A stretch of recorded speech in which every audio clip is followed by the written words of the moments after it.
Minnesota coming in leading the series 2-1. Aaron Gordon would return to the lineup in this one, but it's a war of attrition, and the Timberwolves would lose a couple guys. Donte DiVincenzo, watch him here, goes after the ball, plants that right foot, and immediately grabs at the Achilles. You see it there, the ripple, the telltale ripple in the sock. Terrible to see. It is an Achilles tear. That's been confirmed for DiVincenzo. His season is over. And then a little bit later, Anthony Edwards missing on the layup. Tim Hardaway Jr. to Jamal Murray on the break. Nuggets up 3 at that point, late first. Cam Johnson driving. Edwards challenges, comes down hard and awkwardly. And this looked gruesome as well. The left knee. Oh my goodness, so hard to watch. Ant leaves, ruled out for the rest of the game. No further word on the severity of that injury. Timberwolves down 4 at the half. The Wolves starting backcourt out. Enter Ayo Dosunmu, who just had one of those magical nights. Jokic, the turnover. Julius Randle on the break. It's a party in Minnesota. Timberwolves up 4 at the end of 3, and they totally flipped this game. Fourth quarter. That smothering Timberwolves defense forces the turnover. Dosunmu, the bunny at the other end. That's 30 for Ayo coming off the bench. Timberwolves up by 8. And then one more time, Dosunmu, the floater off the window. Didn't just have a playoff career high, but the biggest point total of his entire NBA career. How about the 3, which for all intents and purposes ended this one, put Minnesota up by 12. One more. Dosunmu comes off the bench to score 43 points in 42 minutes. He's the star. And then ugliness at the end.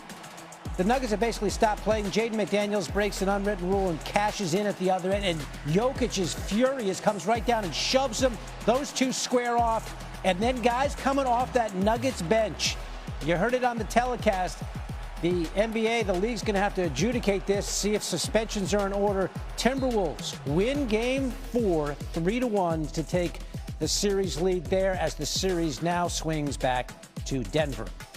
Take a look at the Timberwolves and what they've done without Anthony Edwards. Left the game tonight 9-2 against teams that missed the playoffs without Edwards. 3-7 against teams that made the playoffs, but they certainly played well tonight. No Edwards, no Donte DiVincenzo for the balance of this game, and Minnesota with a convincing win nonetheless. For more, I'm joined by ESPN NBA analyst Chiney Ogwumike. Chiney, despite 2 enormous injuries to the Timberwolves starting backcourt, of course, the hyperextension to Ant's knee and the Achilles injury to Donte DiVincenzo, the T-Wolves still beat the Nuggets thanks to an heroic performance by Ayo Dosunmu. What do you make of what we saw from Ayo and the Timberwolves?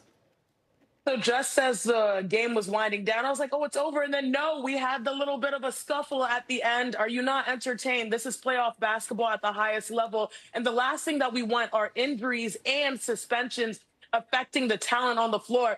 But let's not miss the main story here, which is Ayo Dosunmu just really rising up, understanding that when you're down, you're all everything player. In Anthony Edwards, it can motivate your team. It can galvanize your squad. And I've noticed over the course of this playoffs, this team has taken on his personality on both ends of the floor. How remarkable for Ayo to have 43 points. He shot 13 for 17 from the field, 5 for 5 from 3. Perfect from the free throw line, 12 for 12. In the playoffs, it's a series, it's a chess match, it's not checkers, and you always need an element of surprise in order to win a series. He was that element of surprise, but we shouldn't have been, because if you look at his numbers, he's had big games in this series, and so to see him step up in this stage, especially when a number of their stars have gone down, it was honestly inspiring. It was full of heart. They played like that on both ends of the floor. I mean, their bench, Naz Reid gave them 17 points as well. Every player for the Timberwolves is giving their all on all possessions. To me, it was great basketball. I hope the suspensions don't hamper what can happen moving forward. And we wish those Timberwolves stars also health as well. Right, because as you mentioned, such an inspiring performance by the Timberwolves. We're now up 3-1 over the Nuggets. But, you know, the possibility of suspensions and injuries impacting who's on the court for Game 5. We know DiVincenzo will be out for the foreseeable future with that Achilles. We don't yet know how severe that knee injury was for Anthony Edwards. But, Chiney, if he can't come back, how do you see the rest of this series shaping up?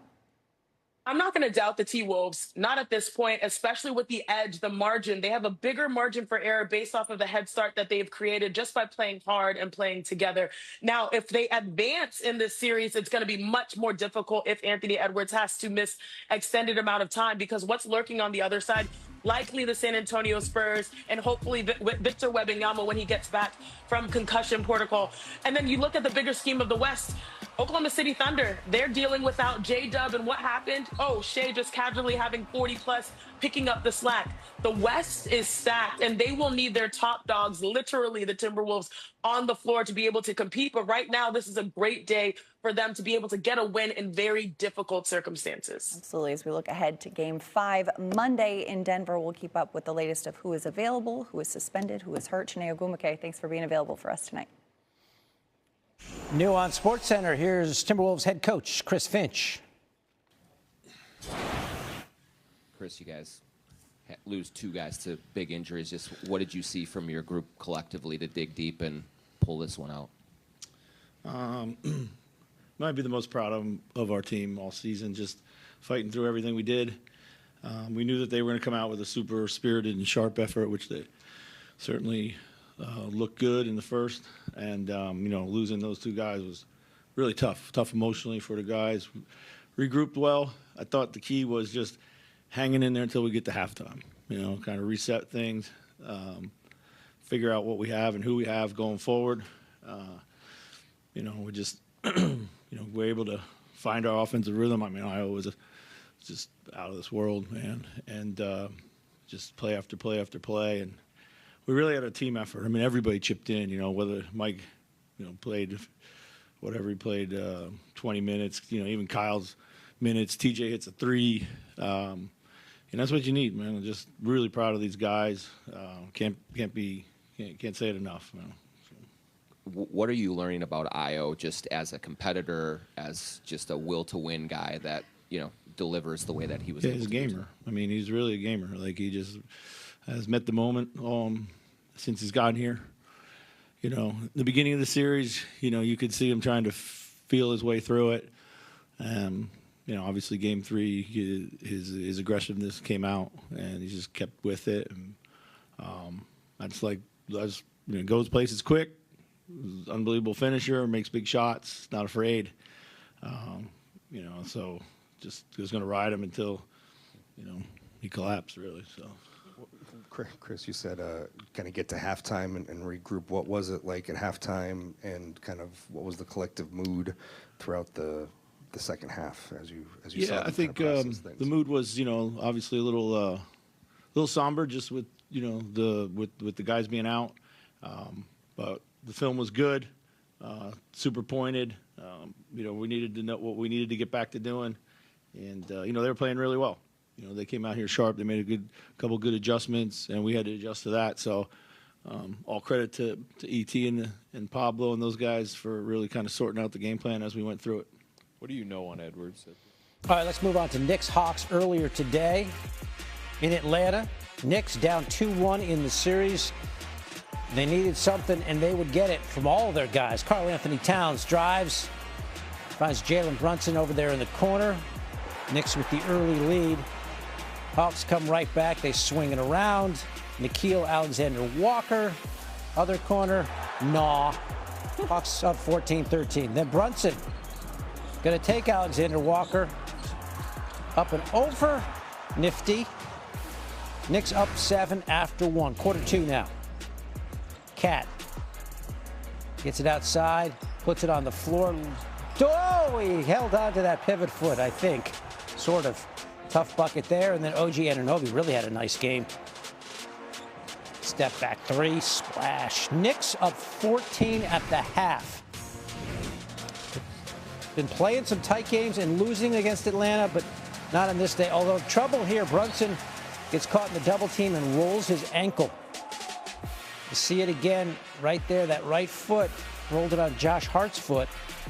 So he leaves for a bit, goes back to the locker room. And then the Hawks trying to make a run. Jose Alvarado, though. Grand Theft Alvarado with the pick. And then Cat to OG. It's all working for the Knicks. Less than a minute later, Towns to Alvarado. who was money from outside. Knocked down 4 of those. Knicks up by 13. And then here comes Brunson back on the floor. And he hands it off to Cat, who steps into his 3. Knicks up 21 after 3. They had that look. Fourth quarter. Towns and Anunoby. Cat had a triple-double. OG had 22 points and 10 boards. And then one more. Brunson, kind of a muted game, 19 points, but it was plenty. Knicks go on to win 114-98 to tie the series at 2 games apiece. The way we played on both sides of the ball. Like I said, going back to the second half of, or the fourth quarter of Game 3, the way we've been able to do that these past 5 quarters is how we got to play, especially against them. I mean, like I said before, the things that they're doing and how they're playing is great. You know, we just have to be able to continue what we're doing as we did the past 5 quarters. In a pivotal game like tonight, we needed to be our best. I thought we not only met the challenge, but we exceeded the expectation in the moment, and that's what you expect a team that has experience like us to do. In the long and storied history of the New York Knickerbockers, Cat is just the second player to have a 20-point triple-double in a playoff game. The only other guy was Walt Clyde Frazier 5.5 decades ago. Clyde was actually in the crowd today watching this game, of course. Walt did it against Bill Russell and company in the 1969 Eastern Division Finals. That tells you how long ago it was. I bet he was still styling and profiling back then.